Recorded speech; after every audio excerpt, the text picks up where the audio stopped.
ಪ್ರತಿ ವರ್ಷ ಧಾರವಾಡ ಜಿಲ್ಲೆಯ ರೈತರು ಒಂದಿಲ್ಲ ಒಂದು ಸಮಸ್ಯೆಯಿಂದ ಬಳಲ್ತಾನೆ ಇರ್ತಾರೆ. ಅದು ಮುಂಗಾರು ಇರ್ಬೋದು ಅಥವಾ ಹಿಂಗಾರು ಇರ್ಬೋದು, ಯಾವುದಾದ್ರೂ ಒಂದು ಸಮಸ್ಯೆ ಅವ್ರಿಗೆ ಸಾಕಷ್ಟು ದುಃಖವನ್ನು ತರಿಸ್ತಾನೆ ಇರ್ತದೆ. ಈ ಬಾರಿ ಏನು ಜೂನ್ 2ನೇ ವಾರ ಬಂದರೂ ಕೂಡ ಇದುವರೆಗೂ ಕೂಡ ಮಳೆ ಆಗಿಲ್ಲ. ಈ ಹಿನ್ನೆಲೆಯಲ್ಲಿ ರೈತರು ಸಂಕಷ್ಟಕ್ಕೆ ಸಿಲುಕಿದ್ದಾರೆ. ಇಷ್ಟೊತ್ತಿಗಾಗಲೇ ಹಲವಾರು ಬಾರಿ ಮಳೆ ಆಗಿರಬೇಕಾಗಿತ್ತು ಮತ್ತು ಏನು ಬಿತ್ತನೆ ಮಾಡಿದಂತಹ ಏನು ಬೀಜ ಮೊಳಕೆ ಹೊಡೆದು ಸುಮಾರು ಒಂದು 5-6 ಇಂಚು ಹೊರಗಡೆ ಆದರೂ ಬರಬೇಕಾಗಿತ್ತು ಬೆಳೆಗಳು. ಆದರೆ ನಾವೀಗ ನಿಂತಿರೋದು ಏನು ಕಮಲಾಪುರ ಪಕ್ಕದಲ್ಲಿರುವ ಒಂದು ಜಮೀನಲ್ಲಿ ಇಲ್ಲಿ ಬಿತ್ತನೆ ಏನೋ ಆಗಿದೆ.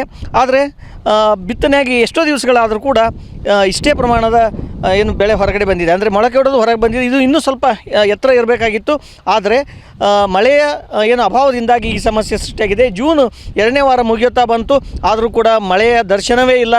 ಆರಂಭದಲ್ಲಿ ಆಲಿಕಲ್ಲು ಮಳೆ ಆಗಿ ಸಾಕಷ್ಟು ಸಮಸ್ಯೆ ಸೃಷ್ಟಿಯಾಗಿತ್ತು. ಆಗ ಮಾವಿಗೂ ಕೂಡ ಸಾಕಷ್ಟು ಹೊಡೆತ ಬಿದ್ದಿತ್ತು. ಈ ಬಾರಿ ಮಾವು ಕೈ ಕೊಡ್ತು, ಯಾಕಂದರೆ ಆಲಿಕಲ್ಲು ಮಳೆಯ ಹೊಡೆತಕ್ಕೆ ಕಾಯಿಗೆ ಏನು ಪೆಟ್ಟು ಬಿದ್ದುಬಿಟ್ಟು ಎಲ್ಲ ಕಾಯಿಗಳು ಕೆಟ್ಟು ಕೆಲವೊಂದು ಕಡೆ ಉದುರಿ ಬಿದ್ದು. ಆದರೆ ಮುಂಗಾರು ಚೆನ್ನಾಗಿ ಆಗ್ಬೋದು, ಬೇರೆ ಬೆಳೆಯನ್ನಾದರೂ ಬೆಳೆಯೋಣ ಅಂದ್ಕೊಂಡ ರೈತರಿಗೂ ಕೂಡ ನಿರಾಶೆ ಕಾದಿದೆ. ಇಲ್ಲಿ ನೋಡ್ತಾ ಇರ್ಬೋದು ಮಧ್ಯದಲ್ಲಿ ಇದು ಬಿತ್ತನೆ ಮಾಡಿದಂಥ ಬೀಜ ಮೊಳಕೆ ಹೊಡೆದಿಲ್ಲ. ಈ ಹಿನ್ನೆಲೆಯಲ್ಲಿ ಮತ್ತೊಮ್ಮೆ ಅಲ್ಲೇ ಏನು ಬೀಜವನ್ನು ಬಿತ್ತಬೇಕಾಗುತ್ತೆ.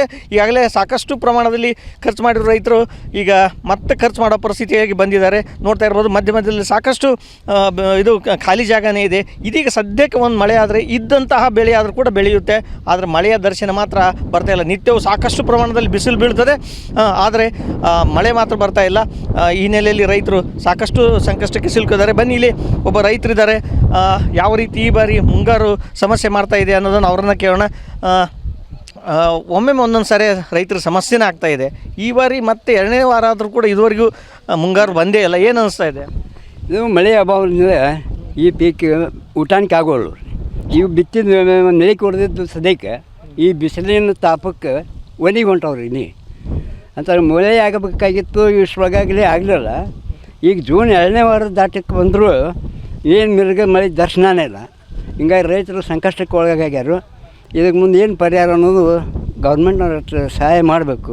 ಅಂದರೆ ಕಳೆದ ತಿಂಗಳು ಏನು ಆರಂಭದಲ್ಲಿ ಮಳೆಯೇನೋ ಸಾಕಷ್ಟು ಆಯಿತು, ಗಾಳಿ ಬಂತು, ಅದ್ರ ಜೊತೆ ಆಲಿಕಲ್ಲು ಮಳೆ ಆಗಿತ್ತು. ಆ ಹಿನ್ನೆಲೆಯಲ್ಲಿ ಮಾವಿಗೆ ಭಾಳ ಸಾಕಷ್ಟು ಸಮಸ್ಯೆ ಆಗಿತ್ತು. ಮಾವು ಸರಿಯಾಗಿ ಬರಲಿಲ್ಲ. ಇನ್ನುಳಿದ ಈಗ ರೈತರು ಕೂಡ ಸಾಕಷ್ಟು ಸಮಸ್ಯೆ ಆಗ್ತಾಯಿದೆ ಅಲ್ಲ. ಈಗ ಮಳೆಗಾಲಕ್ಕೆ ಈಗ ರೈತ ಆನಿಕಲ್ಲು ಮಳೆಗೆ ಹೊಡೆದಾಗ ಮಾವಿನಕಾಯಿದ್ದು ಪೆಡ್ತಿಂದ ಈಗ ಒಂದಿಟ್ಟು ಹಸಿ ಮೇಲಿಂದ ಬಿತ್ತೇವ್ರಿ ರೈತರು. ಅದು ಬಿತ್ತಿದ ಪೈಕಿಗೆ ಮಳೆ ಬೇಕೀಗ. ಮಳೆ ಇಲ್ಲರಕ್ಕೆ ಆ ಮಳೆಗೆಲ್ಲ ಅಲ್ಲೇ ಒಣಗಾಕತ್ತೈತಿ.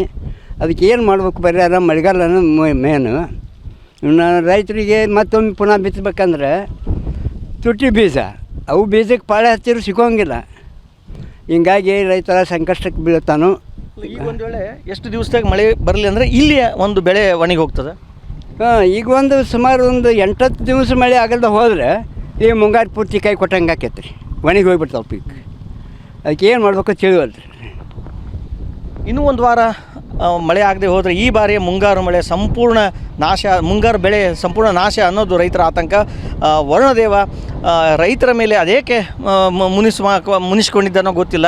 ಆದಷ್ಟು ಬೇಗನೆ ಒಂದು ಒಳ್ಳೆ ಮಳೆ ಆದರೆ ಈಗಾಗಲೇ ಬಿತ್ತನೆ ಆಗಿರುವಂತಹ ಹೊಲಗಳಲ್ಲಿ ಮತ್ತೆ ಏನು ಬೆಳೆ ಬೆಳೆದು ರೈತರ ಮುಖದಲ್ಲಿ ಸ್ವಲ್ಪ ಮಂದಹಾಸ ಮೂಡ್ಬೋದು ಅಂತ ಅನಿಸುತ್ತೆ. ಕ್ಯಾಮರಾ ಪರ್ಸನ್ ಅಕ್ಷಯ್ ಜೊತೆ ನರಸಿಂಹಮೂರ್ತಿ ಪ್ಯಾಟಿ, TV9 ಧಾರವಾಡ.